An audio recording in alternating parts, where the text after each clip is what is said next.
Hey guys, thank you so much for jumping on tonight's call. It is what September 22nd. The month is almost over, so we're just gonna do a couple housekeeping items, and then we're gonna jump right into our call with our guest speaker. So, all right, so let's do our Success Club earners so far in the month. We have helped 53 people get started on a health and fitness journey. Nice. So amazing. Our goal is 100. We surpassed our goal last month, which was 75, and we helped 77 lives. So proud of you guys. I mean, we're just really helping one person at a time, and it's just an amazing gift to know that we're helping a ton of people. So I want to give a quick shout out to our Success Club earners this month so far, Michelle and Jamie, aka Jamie.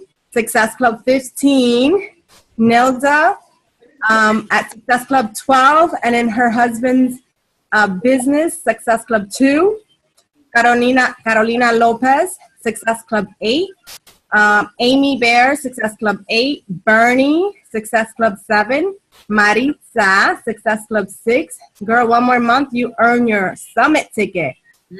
Yes, and Emma, Success Club 6. Congratulations, guys. And we have many of you that are at Success Club 4, Success Club 2. That's just 1 or 2 people away.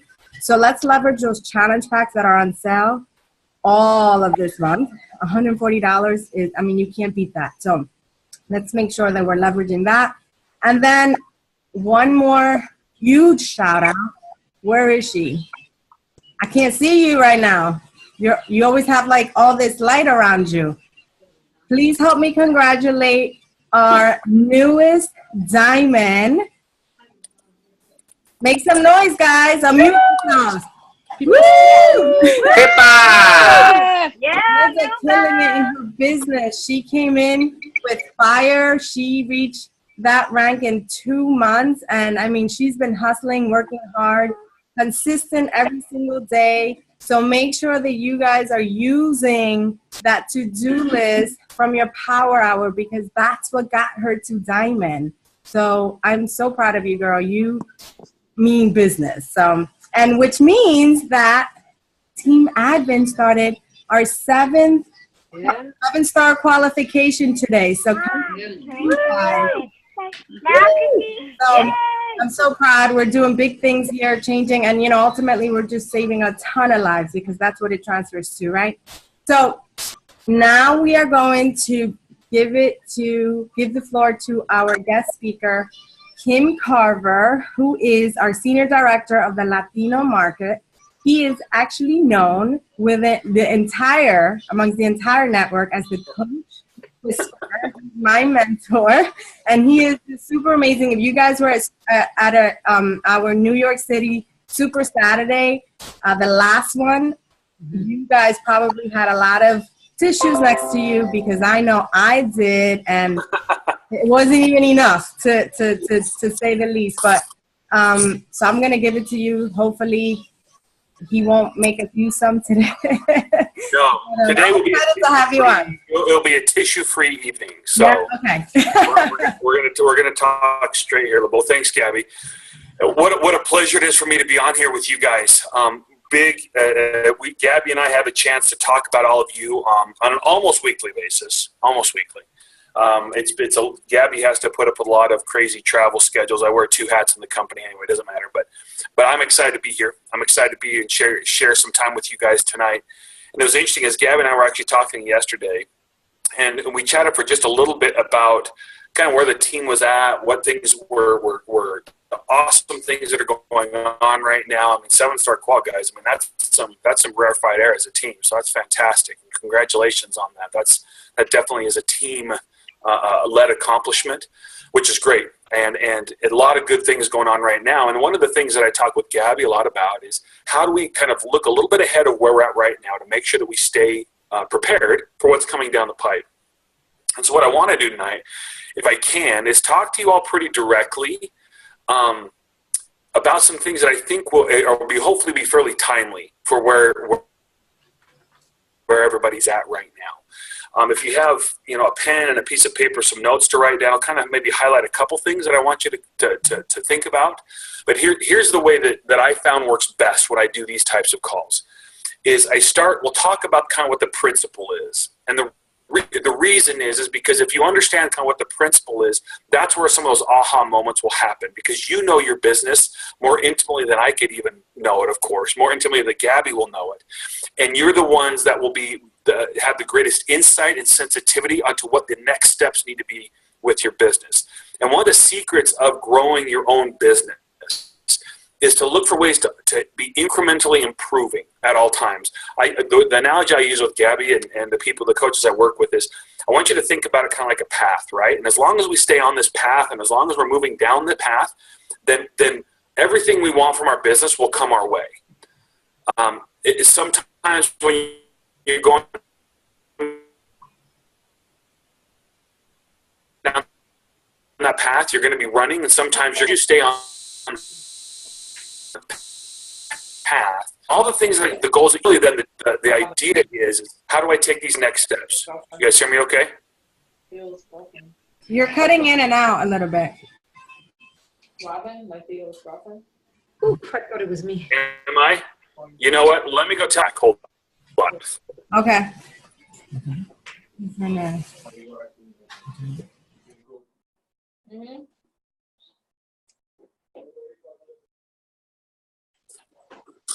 Hey, Joshua, you're not on the video call.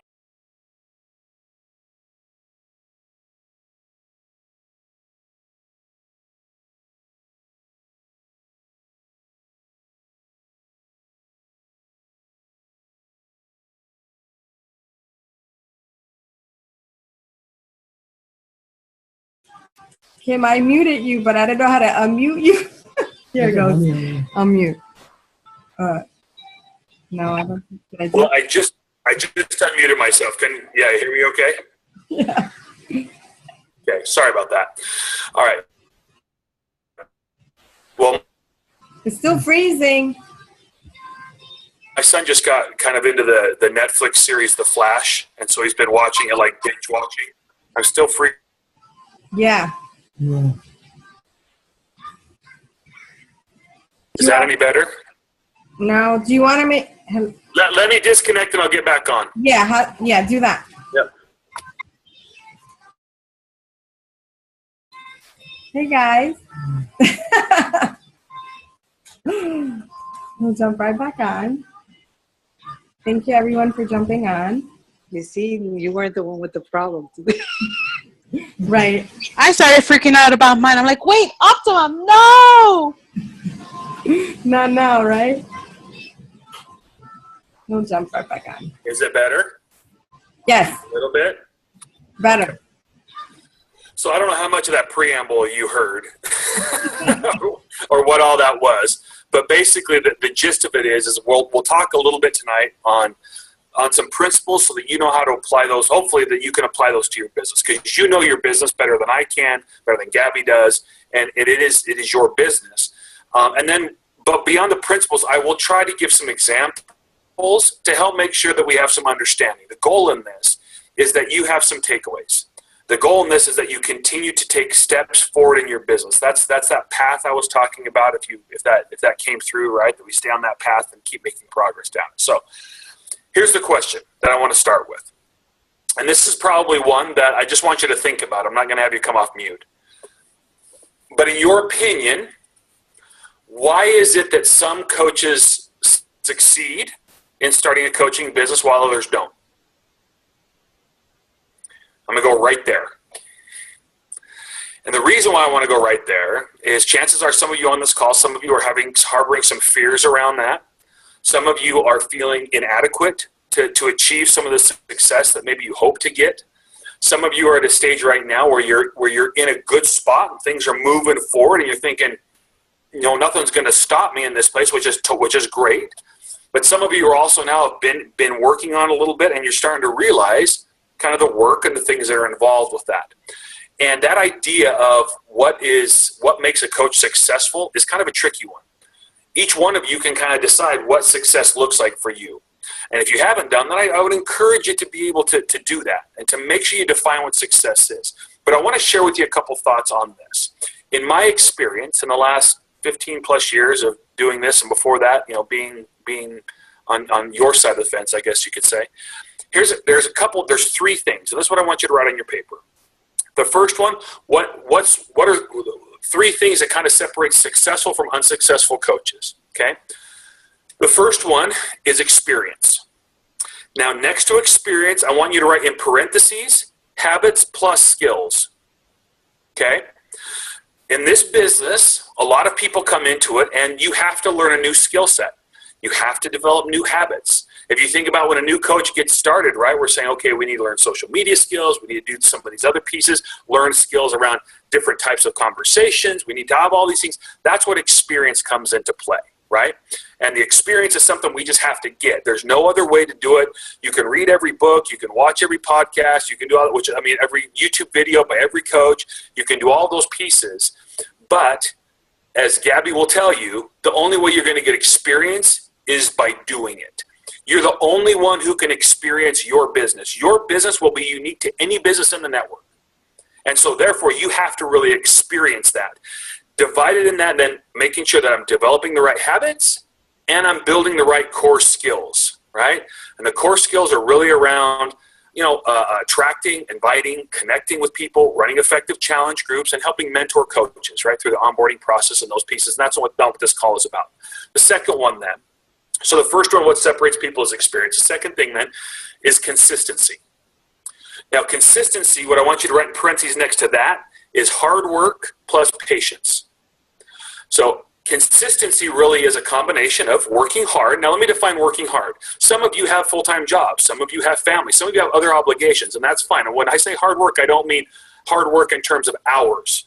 What I mean is when you set the time you set aside for your business, work hard. Work with a purpose. Work toward goals. Work toward those things. Have the discipline to stay, to get the most out of that time that you've set. That's what hard work means to me. Hard work and then patience. And the patience that's going to be the hard part for a lot of you on this part of the call is, it's hard sometimes when we look at other coaches and we're like, man, I signed up at the same time and look where they're at and look where I'm at. Or, man, how come and it seems like we try to compare apples to apples when they're not an apples to apples comparison, right? Patience really is understanding that there's elements of our business that are out of our control. And the best thing that we can do is control the things that we can, continue to work hard. That will bear fruit. And that also puts us in the best position for when timing happens, when we have these little moments of luck, right? All luck is opportunity meeting preparation, okay? And so we prepare ourselves, and then the opportunity comes along, and we're ready to go. And it looks like luck to people, but it's people that prepare themselves. Now, the third thing, those first two, experience and consistency, those two we can talk about those on a different call. The one I want to talk about tonight, specifically I think for your team, because I think it's timely, is the third one, which is mindset. And in parentheses next to mindset, I want you to put ownership plus purpose, okay? And let me tell you the reason why I want to talk through this one. Team Advent is coming off a great year. You guys are looking at continuing to grow this year.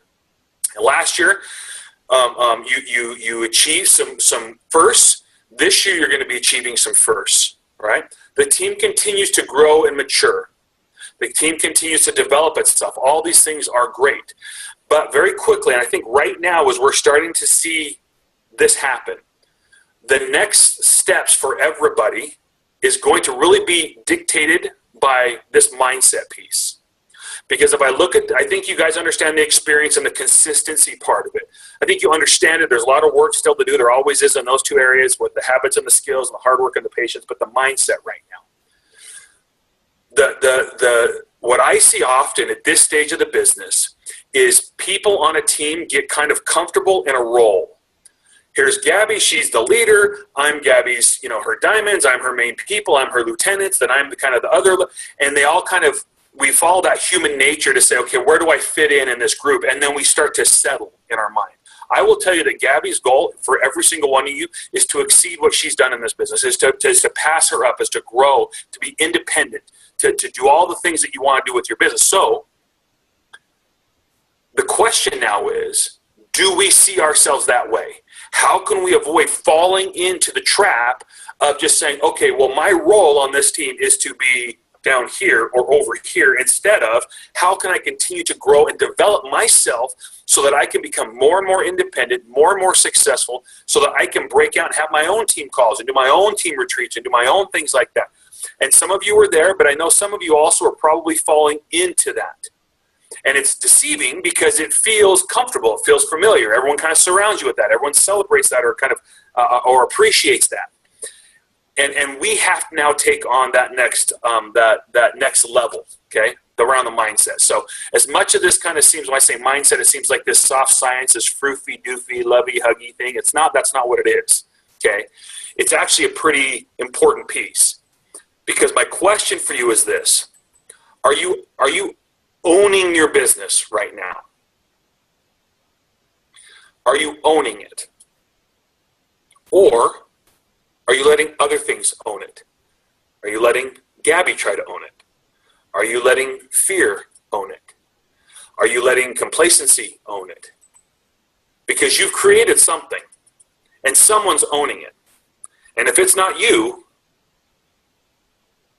then you can't hope to take it very far. So when I ask you if you're owning your business, what I want you to think about is a real simple exercise. And this is when we talk about this first part of that mindset equation: ownership, right, plus purpose. The first one's ownership. Are you thinking like a business owner, or are you thinking like an employee? This can kind of be difficult. Because a lot of people, we grow up, and honestly, a lot of our education system and everything has kind of conditioned us to think like employees, right? And and people around us, our friends and our family and people that we know, they encourage us to think and act that way. The problem is this is a different deal now. When you take on, when you started your own business with Team Beachbody, all the advantages, worldwide recognized brand, best leader in fitness, all these other awesome things that are taking place, the platforms there, you've got a great team to be a part of, all this kind of stuff that comes there. All that really is created for you is it's taken a lot of the risk out of starting your own business. There's no overhead, there's no employees, there's no taxes, there's no loan. All that kind of stuff's out. And so if we're not careful, what we start to do is we start treating this kind of like we would, like a project from our job. And we kind of fall into that mindset because, honestly, the sacrifice that it took to start that business isn't that great. I'll give you an example. For several years, I tried to start my own business. And I would always kind of do little things on the side, and I would do this little stuff, and I would do this and that. But it was always at the same time as I had my job, okay? And that other little side business never really took off and everything. And the reason is I didn't really own it. I didn't really drive it. I was kind of tinkering with it. Okay, I know that now. Then about 5 years ago, I decided, I was like, some things were happening in the work, and I wasn't in agreement with them. That's a whole other story. And I was like, you know what, I need to leave. And I thought, I've got a time here now, a window when I can do this now. I can start my own business. And we went out and we got a couple $1 million in financing. We put together the business plan. We also had overhead, we had employees, we had inventory, we had all this stuff, right, that normal businesses have, and we started. Now, when do you think I had greater commitment to what I was doing? Well, obviously, it's with the second one, right, because that was what I had, okay? My commitment level was very high then because I felt like I had a lot on the line. So the reason why I say that is what I learned was it doesn't always have to be that way. When I talk to coaches, if we treat our business kind of like this side project that we have at work, because that's kind of the way we're used to thinking, then we're not going to get the results that we want. There's a key pivot point that every successful coach has, and that's when they understand how to truly start owning their business. They start thinking differently. And let me give you some examples now. So that's the principle, okay? Let me give you some examples of how I would look at this, okay? It's a real simple way to kind of walk through this. I'll give you, a couple scenarios here. When your learning curve comes up, right? I just talked about experience in the learning curve. How employees handle a learning curve is very passively and reactively. Passively meaning, okay, well, yeah, I'll wait till the training comes on, and I'll wait till this happens, and I don't really know about this, so I'll ask Gabby, and maybe she'll send me this, and that's passive, that's reactive to the learning curve. That's an employee mindset. An owner mindset goes, okay, this is important for me to learn. I'm going to go out, I'm going to do Google search, I'm going to get on YouTube, I'm going to look what this is, I'm going to figure this out, and then I'll bring Gabby into it and ask her if I'm on the right track, or I'll do some other thing. But I proactively take ownership over figuring that out. Does that make sense? It doesn't mean I'm spending 90 hours a day on my business, which would be impossible because there's only 24 hours in a day, but you know what I'm saying. Lots of hours in a day on your business. That's not what that means. But again, that time, what's my attitude? What's my mindset here? How do I approach my learning curve right now? Am I reactive and passive? Or am I proactive and fairly assertive? Like an owner. Another one, how do we handle our imperfections? Now, this one's probably going to be pretty timely for a lot of you. Because one of the things that's very common for people in this stage of the business where most of you are at is you are constantly being confronted with the newness and your lack of skills development experience in this area. Are you getting better? Yes. But you're still learning it. And when we learn things and when we're pushed ourselves into these situations where we're not sure of how everything works, when we do that, it can be very disconcerting. And our temptation is that the human nature side of us wants us to run back to what's familiar and what's comfortable. Okay? One of the biggest things with that is we said that in our imperfections. So how do we handle that? Well, employees do that. They go, okay, you know what? That's tough. I'm going to kind of pull myself out of that situation. They very quickly find rationalizations and reasons why they can't do this, and all of a sudden they try to create in that process. By the way, when you're rationalizing and trying to justify things, what you're trying to do is absolve yourself of responsibility. Right? You're trying to put that responsibility someplace else. And so when that happens, if you find yourself doing that, that's okay. That's kind of employee thinking. But now, as a business owner, you got to think a little bit differently. Okay, my imperfections are just a sign that I'm doing something right because I'm pushing myself. I'm putting myself in new situations, new territories, and I have to learn. When I was getting my MBA, one of the things they said over and over again in every entrepreneur class was this phrase: fail early, fail often, and fail quickly. And the reason why they said that is they wanted you to understand that it's not about failure or success in that rate. The fail early, fail often, fail quickly, man, that's how you learn. And so don't be afraid to fail. Don't be afraid to put yourself out there. Don't be afraid to reach into that cold market, to invite those people, to be able to talk to those, to do that kind of stuff, because that's where the learning is. The learning isn't found retreating back into the comfortable, okay? How do we handle obstacles? Same idea, okay? Employee level thinking tends to be, okay, well, this is too hard, or this is the way it's going to handle it, or when someone makes it easier, then I'll be able to do it. It's not really my problem. It should be this, and da-da-da. Whereas owner thinking takes ownership. What can I do to fix it? How can I make it better? It's not on me. I'm not waiting for permission to engage in my business. I'm going to do it. Right now, I'm going to take ownership of it. And guys, I know this sounds kind of harsh, okay? And I know it sounds kind of hardcore, but I'm not. What I'm trying to highlight is an attitude of ownership. It's an attitude that we look for, okay? That's hard. Even business successes. How do I handle business successes? Well, the employee kind of celebrates and they go, all right, we did this. That's fantastic. And it becomes a moment in time. Well, the business owner goes, okay, awesome. I'm going to celebrate this, but how can I leverage this into more success? How can I take this and continue to perpetuate it and inspire more people and to bring more attention to what I'm doing? How can I grow that? Little things like that, right? Those kind of pieces. One of the most important ones now is this last one. How do I handle things that are out of my control?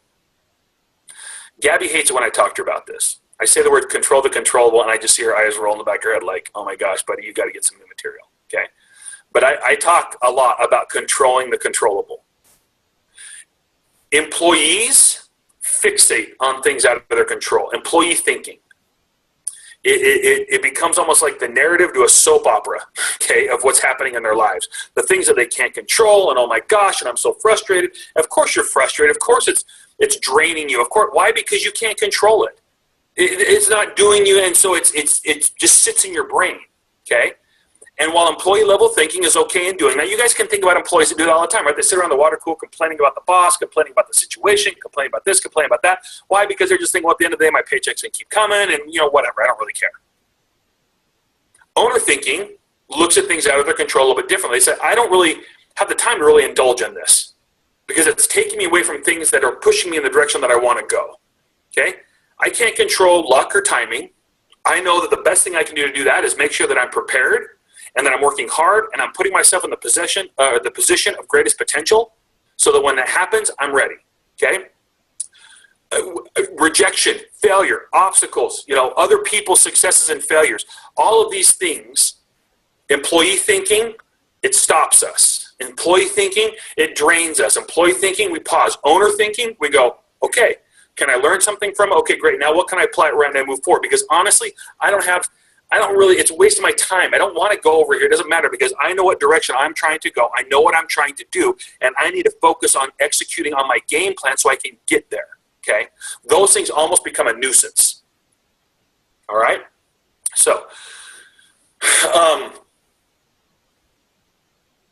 the last part of that. So when we go back to mindset, the first one was ownership, and I just talked a lot about ownership, okay? That mindset, piece of mindset, the ownership mindset. The last thing I want to talk about is purpose. An interesting thing, talking about training for a marathon. The hardest part of the marathon for me, this will be my 5th one, is mile 18. The first one didn't count because I went the wrong way. Some of you heard that story, and that was a different one. But after that, it's always been mile 18. I don't know what it is, you guys. When I hit mile 18, I just go, F it, I'm done. Like, this is stupid. Like, I hate this. Like, why am I running? I paid money to do this. Like, this is like, all of these crazy thoughts in my mind start happening. Like, I'm just going to be done. I'm just going to walk off the course now. I'm finished. I don't want to do this anymore. And honestly, it is so hard. I think it's because mentally, I've already been running for over 3 hours, and I'm not even in the 20s yet. You know what I'm saying? It's 26.2 miles as a marathon. I'm just like, holy crap, I'm not even there yet. When I get into the 20s, I'm like, okay, now it feels like I'm getting close to the end. But mile 18 and mile 19 are really, really, really hard for me. And the reason why they get really, really hard for me is because I start to forget my purpose. Every single race I run, I have a purpose behind it. Every training run I do, like today when I was at 18 miles, I'm thinking about this is why I'm running. This is why I'm running. This is why I'm doing this. And whenever I want to stop or want to quit, I remind myself, this is why I'm doing this. And this year is just kind of a personal thing for my family with my kids. But I have a purpose behind it. But mile 18, mile 19, that purpose starts to wane. And I really have to honestly plan ahead to tell myself that when I feel that way, I'm going to remember this story. I'm going to remember this experience. I'm going to remember this thing that my kid said or this thing that happened. And that purpose has to become alive and vibrant in me. And then it helps me keep going.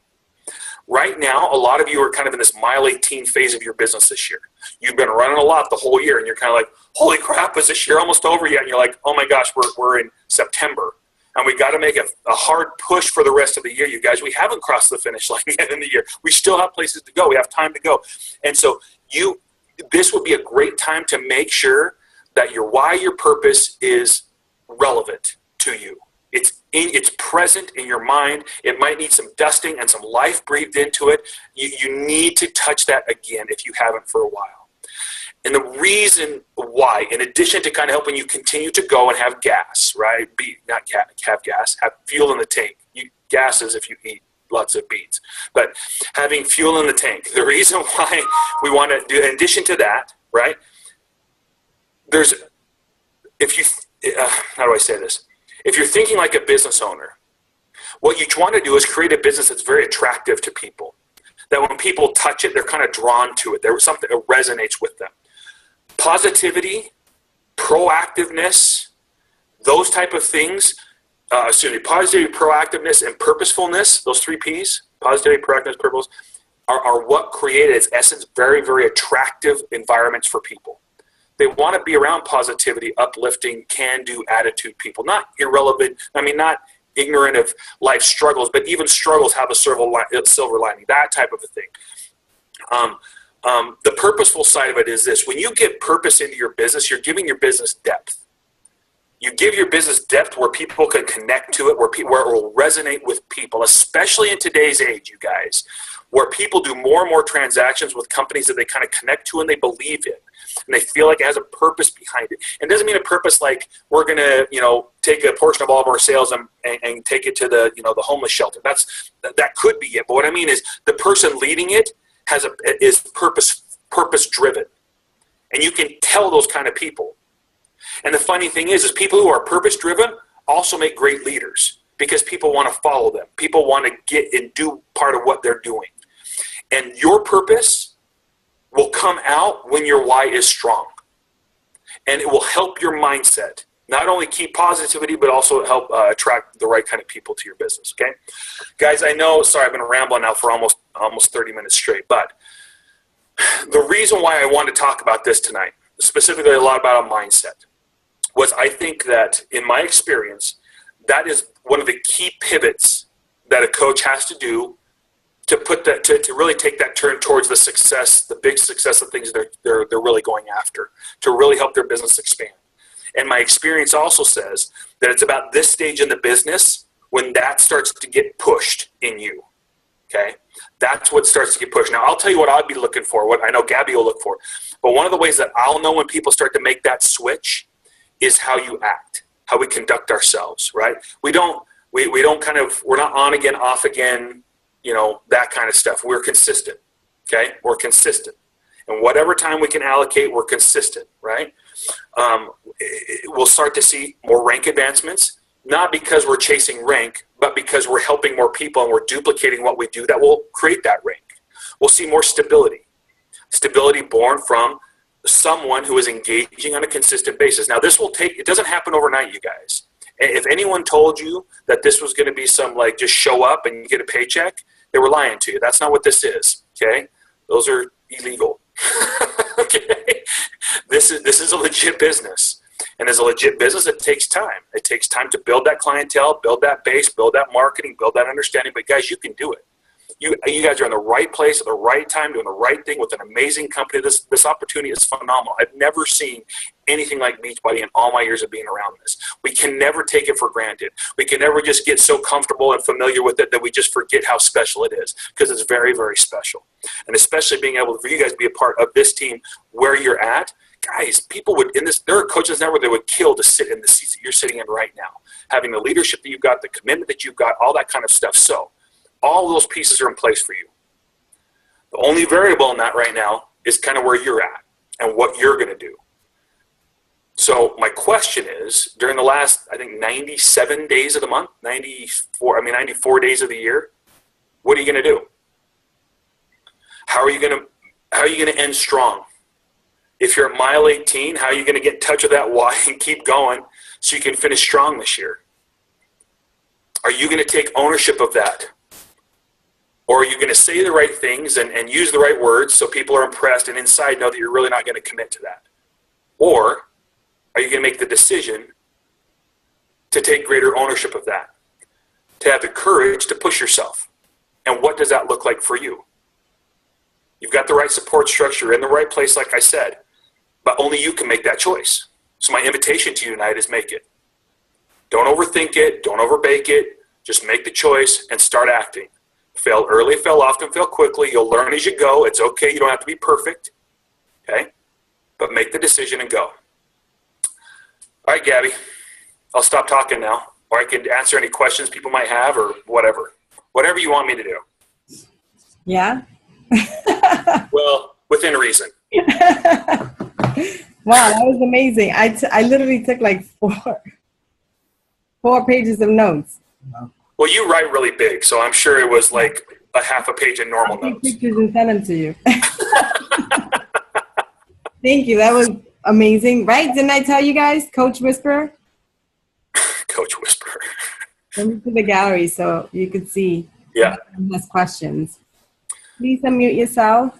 Typically, when I ask for questions, people just get quiet for a minute and they're really intimidated because I just give them a drink of water with a fire hose. So if you ask, I'm happy to answer the questions now. But if you want to connect to me over Facebook or through Gabby, I'm happy to answer questions then too, once you have a chance to digest everything. Yeah, they get quiet and then. No, I just wanted to share something. You talked about, Kim, you talked about giving it your all. For me, I don't know what it is. You know, I want to. Trust me, I do. I have a purpose. And I know that my purpose was so that my husband doesn't have to work the second job. And it's here, it's still there. I don't want him working that second job. I want our weekends back. Good. Okay. Okay. So, and consistency, that's important. I just find myself, I'm doing Body Beast. That's a 3-month program. Mm-hmm. If I gave it my all, like I'm doing with Body Beast, I need to do that with my business. Okay. So I just get a little thrown off and a little distracted. And Okay. maybe it's just the noises, that are going around me or whatever. But today I really, really sat down and I got up early. I says, I'm tackling that to-do list. I needed that. And you just confirmed that for me, because if I could do freaking Body Beast 3 months, that shit is hard. Why can't I do this? Absolutely. And I think it is, and that's good. I mean, the discipline is there, obviously, Ada, okay? We need to do that. I think that one of the things, the trouble with consistency can usually be one or two places. Either the purpose, sounds like the purpose is there, and the second thing could be fear. Okay? And so fear, if there's the fear of being misunderstood, the fear of like putting myself into it, throwing myself into it and not seeing the results, and that being some kind of a confirmation that I'm not good at this or I can't be successful. So if I never go all in that way, then I never have to deal with the what if, okay? Which is a normal thing that a lot of people kind of go through. So you have to kind of cross that bridge and say, you know what? I'm just going to go for it and we'll see what happens. And I would, in that sense, though, understand that keep structures for yourselves. You know what I'm saying? It's like, when we talk about hard work, it's not about hours necessarily. It's about what you do with the time, right? Am I focused in that time to get those things done? Our business, guys, it's not easy, but it's not complicated. It really isn't. It's consistency on those vital behaviors, consistency on those things you do. And I think if you can do that, don't just trust yourself, trust the process, that if you'll stick with it, that you'll get the results, okay? And if it makes you feel a little uncomfortable, it kind of touches some fears on you, man, just give those fears a name and handle them, because fear only has power over you when it's stuck in the shadows in your mind. So drag that sucker out, look at it, call what it is, handle it, and you'll get past it. It's very liberating for you, so good for you. Thank you. Yep. Okay, I think, who was it that was saying she wanted to talk? Was it Caroline? Yeah, I don't know if you can hear me. I can hear you. Okay, I don't want to show my face because my hair is a hot mess. It's really bad so's right now. mine. No, my questions are just a little different because I'm literally starting from the bottom. Like I created my contact list and literally everyone from my contact list said no. That was very hurtful, but I learned how to just push forward and it actually gave me an extra push. Okay. So I guess my question is, since I'm starting literally from the bottom, I'm trying to build relationships, but I do get a little discouraged at times. Yep. But I just want to know, I'm trying to see how can I phrase it the best way. I'm trying to know, how do I get past that? Since I'm literally trying to build a relationship and literally starting from the bottom, how do I get successful from there, if that makes any sense? Well, the funny thing is a lot of people start with their friends and family. And what coaches will tell you down the road and what you'll learn for yourself is, in retrospect, those are probably some of the hardest people to start with. It is. Everyone said no. Yeah, and that's fine. And that happens. Caroline, yes. That happens, okay? That's not on you. That happens. So the question is now, as we go out beyond that now, which everybody has to do fairly quickly in their business. Yes. The formula is actually, it's pretty straightforward, okay? The first thing to be doing is expanding your network. When I say expand, I mean proactively expanding. And Gabby's probably I'm sure Gabby can train you on how to do this, but I'll give you some real simple principles behind this. When I say proactively, I want you to define the type of person you're looking for, kind of know who they are, and then go where they hang out on social media, in real life. Go where those kind of people hang out. Go find something or look at things that maybe you're passionate about, that you love, and go hang out with those people. Because the first thing about expanding your network is getting in the habit of proactively doing that. At some point, you want to get to the point where you're proactively adding 3 to 5 people every single day to your network. And that happens when you're having lots of conversations, right? And so to have lots of conversations, you have to start putting yourself out there a little bit. I talked to one coach not too long ago that she goes, I've added probably 300 people to my network, because of chocolate labs. I love chocolate labs, and so I'm in like 15 different chocolate lab groups, and I follow chocolate lab people on Instagram, and we just talk about chocolate labs. And in the process of talking about chocolate labs, they see who I am, and fitness comes up, and that's the whole point of it, right? Those conversations start, and in those conversations then, the skill then is how do I build those relationships and look for opportunities to bring up how to lose weight, how to get fit, how to be more healthy, maybe entrepreneurism, something that will allow me to see if they have any needs in that area right now. Okay, we're not trying to make them have a need. If they don't have any needs in that area, great. Just talk to them and be friends with them and stuff like that. Let them see what you're doing, right? And the time might come when they do have that need, they'll come to you. But if they have that need right now, and you just do that by talking to them, by asking them questions. Hey, you see they're going on vacation. Oh, you going to get any time at the beach? Because you know if they're going to get some time at the beach, they're probably going to be worried a little about the swimming suit they're going to wear, and they might want to lose some weight. You kind of think through those pieces, right? But as you get to build that common ground with people, then at some point, you then be the one to help them. Okay? You find the common ground, you kind of find that need or that idea. Hey, look, there's something there. Then you be the one to kind of start, you be the one to help them. And here's the deal that you'll find. They will probably already know that.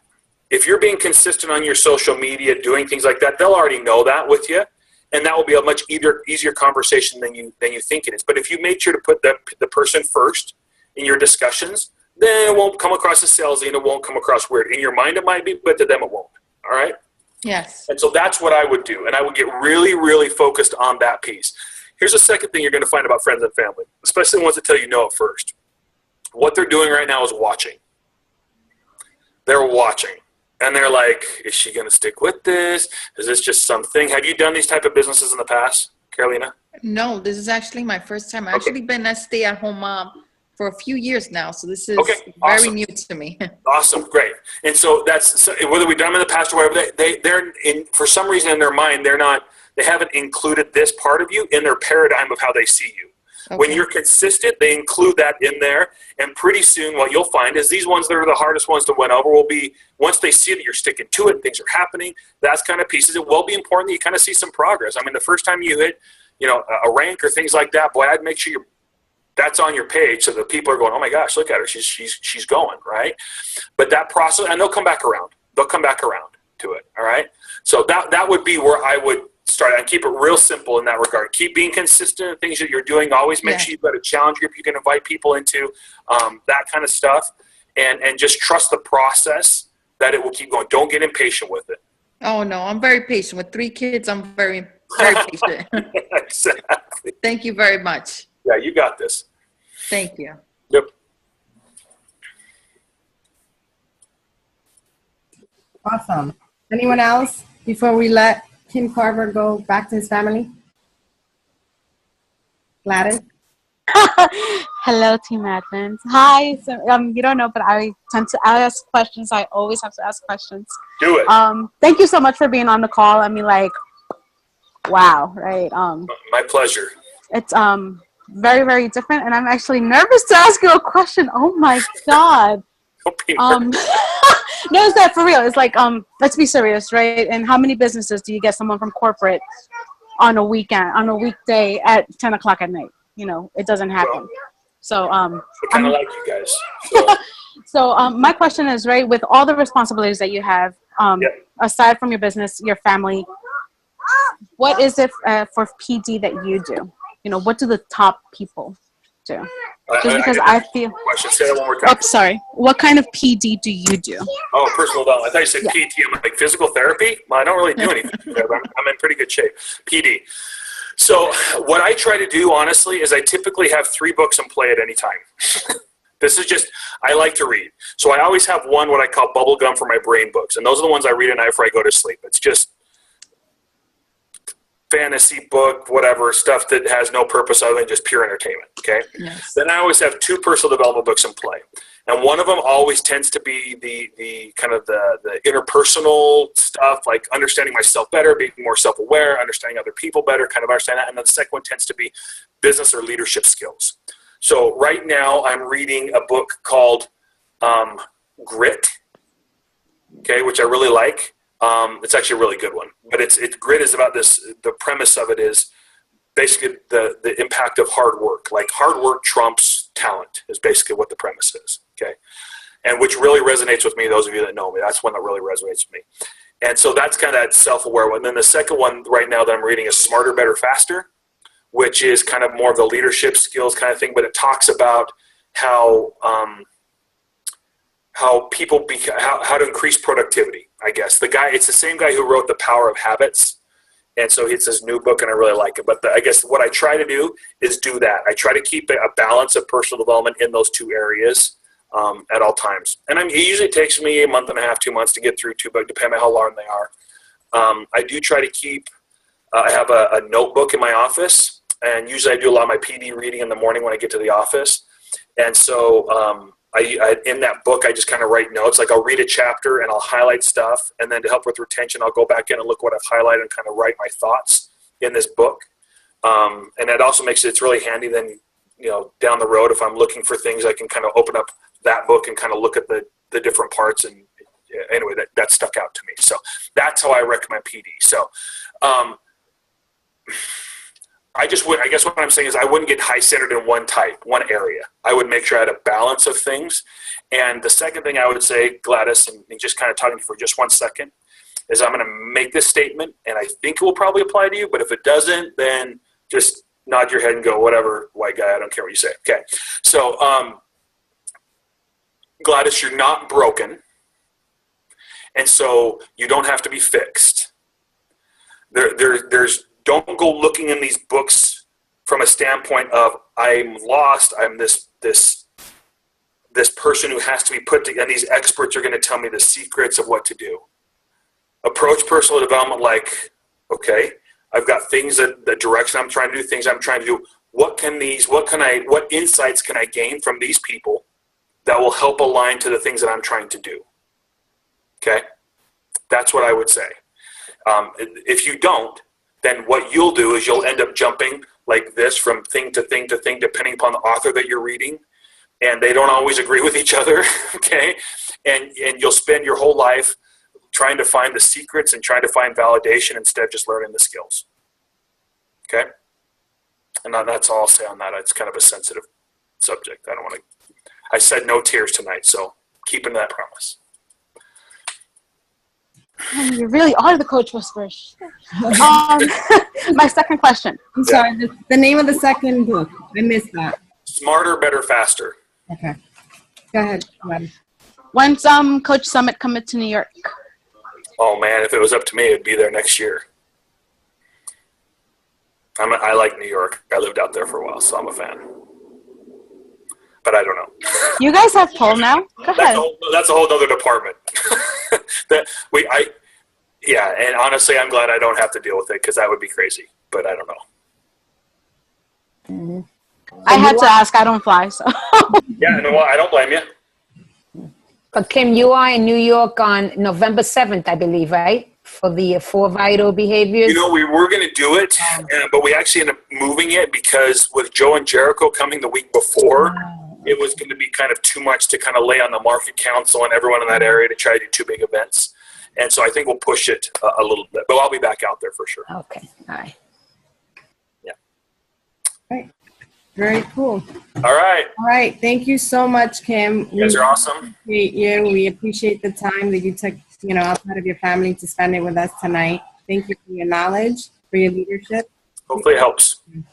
Thank you so much. Good night. Make those choices, guys. Make those choices. Make a difference, okay? All right. Thanks, guys. Good night. Thank you. See you. Bye-bye. Bye.